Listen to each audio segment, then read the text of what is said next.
আজকে হচ্ছে সোমবার। সোমবারের মেনু দেখো, দেখো ভাতটা বসিয়েছি, ভাতটা হচ্ছে।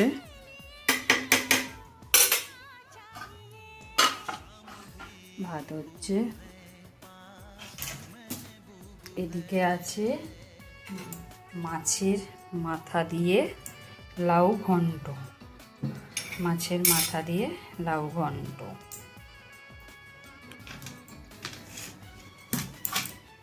তারপরে আছে মাছের তেল পোটা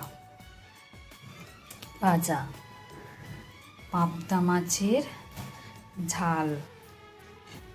এটা পেঁয়াজ আর বেগুন দিয়ে হয়েছে, মাছের তেল পোটা ভাজা। এটা সর্ষে বাটা দিয়ে হয়েছে। আর হয়েছে ঢ্যাঁড়স ভাজা, আর একটুখানি চিলি চিকেন ছিল সেইটা। এই হচ্ছে আজকে সিম্পল মেনু। তোমাদের কি হয়েছে জানিও বন্ধুরা।